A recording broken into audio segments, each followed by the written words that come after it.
everyone, I'm Alicia Esposito, and I'm thrilled to have with me right now Gary Sankary with Esri. Gary, thanks so much for taking the time. Oh, my pleasure. So we're here at NRF, always the key event to uncover the top trends, tech, basically imperatives for retailers. Oh, no doubt. It's the biggest show of the year. I mean, it's just, you always come out of here by Tuesday, your head's spinning with all the things that you see. Yeah, but I mean, with that, you know, has there been an opportunity for clarity for you around, you know, what are the key trends, what are the key things that retailers are talking about right now? I do, and you know, I'm a veteran of the show, so I've been here long enough. I've seen things that come and go. You know, last year, a lot of the conversation was about big data. I mean, all of the different solution providers here, you got to have your big data strategy or data lakes. What I didn't see last year was a lot of, what do I do with that data?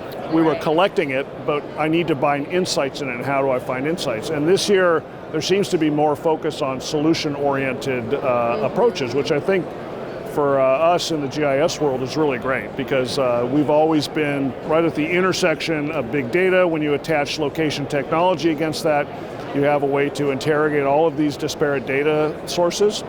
And for us, being able to find those insights around, you know, right now our customers are keenly interested in their market development. How do they grow their existing stores? How do they make sure that the locations that they're opening are in the best location possible? Who are their best customers? How are they growing these markets? So we're talking to a lot of folks about how they can, you know, you've got disparate data sets that are describing different aspects of your market performance, bringing them all into a geographic system like ours, and being able to interrogate those layers.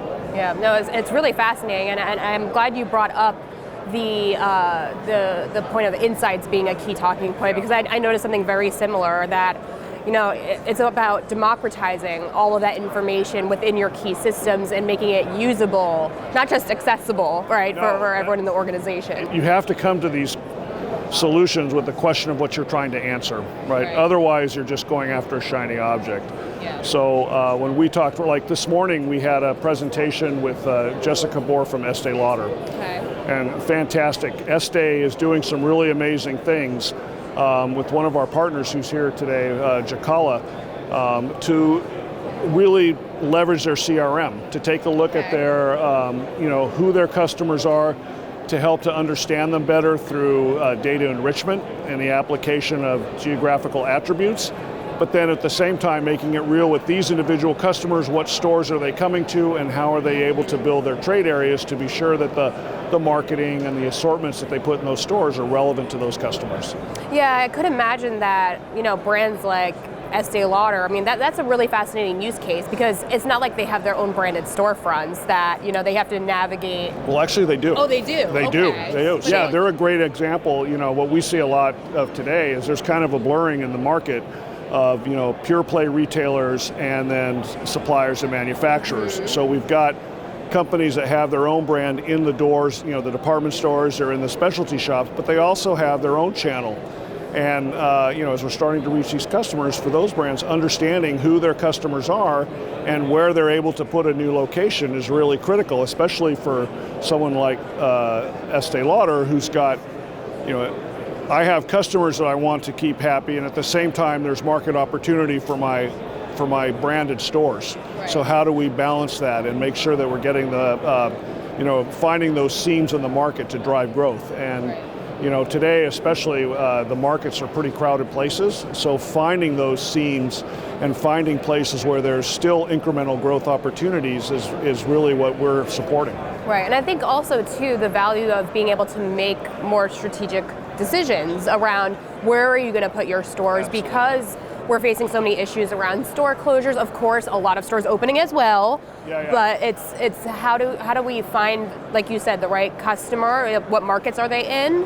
And you know, looking not just for the competitive opportunity, but you know, where does it make sense for us? Well, I can tell you from our customers, the best-in-class retailers are really looking at their markets far more holistically. Okay. Because you know, there's growth opportunities, but there's also optimization opportunities. So I would expect that you would want to rationalize your stores, even that have been open for a long time, to look for, you know, what can I get? I've got to get a 2 or 3% sales growth out of a store that's been open for a long, long time. To be able to do that, it may require an assortment mix, it may require some change because the area around that store could have changed. And using a tool like ours to keep your store current with whatever the existing population is becomes important. Now, when you tie that to your CRM, and you can start to see with human movement data where your customers are actually coming from, it creates a whole different trade area profile for your store. Right. I mean, in a way, you're providing a deeper level of context. So context has been coming up a lot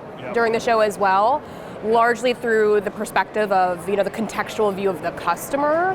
But this kind of puts like a mirror image on this, right? It's the customer and the business, everything you need. So, the good news for us, location is what drives context. And we know that customers, they want relevancy, but they want it within the place and time of where they are. And so, that's our bread and butter. We are a location intelligence company. So being able for the retailers to find those insights about those customers where they are becomes really critical. Right. Excellent. So we talked a little bit about, opening new stores or refining strategies around existing stores that may need a little boost in revenue. I mean, what other practical use cases are there? Like looking at it through the lens of, like, say, marketing. You touched on merchandising or assortment a little bit. Marketing, merchandising. I mean, at the end of the day, your customers are, in the market. They're getting assailed with messaging. They're getting, there's a lot of noise out there, and the folks who are being the most successful retailers are the ones that are putting experiences and products and messaging and all tied together for one branded experience. Right. And that's, I think, where where our technology in particular becomes particularly valuable, because all of those different attributes I just talked about, whether it's a marketing message or whether it's what's happening at your POS and how your items are selling, all of that data, again, going back to my discussion of disparate data, it's all different. So being able to unify that and interrogate it and find the correlations that tell you what's important in that market for those particular customers, and then being able to extrapolate those correlations to other stores, other locations. Right. Well, and it seems like the value is clear, the opportunities are clear, and there are many. But I mean, what are the barriers for retailers? I mean, are there any components of this that executives are having trouble wrapping their head around, that you are trying to navigate, or pain points that if they're saying, like, we want to do this, but we're not quite sure how to get things moving? And that could be systemic, that could be cultural, I'm not sure what it may be. I think there's some cultural things. The real estate departments and the business intelligence groups are already on board, they get it. Right. For the merchandising side, they have to sort of think about how they're going to pull this data in and actually because they need execution tools to say, if I've got 1,000 stores, how do I execute 1,000 different assortments? But there are tools out there, and our data at least can give them the direction to how they move in that direction. We also support things like, if you want to do home delivery or last mile or BOPUS, and there's issues with, they're still working on how to make that profitable, right? And so I know, like, when I talk to retailers about a home delivery strategy, and they want to scale it from their individual stores, it unscales itself really, really quickly. So being able to provide from our solution, the best routing and the delivery management services, and from a customer service standpoint, being, when you're late, being able to tell your customers downstream what's happening, all of that is inherent within what we do at GIS, and so we can help them to take some of the expenses they're incurring out of that last mile supply chain. Yeah, and BOPUS and last mile are rising to the top as far as priority. That scale, the scale on that, when you've got pickers in your stores and you're trying to build, which ones do I start with first, and how do I stage these orders so when the customer comes? With our technology, you can do things like geofencing, and you can understand which customers are leaving their homes and where are they coming from.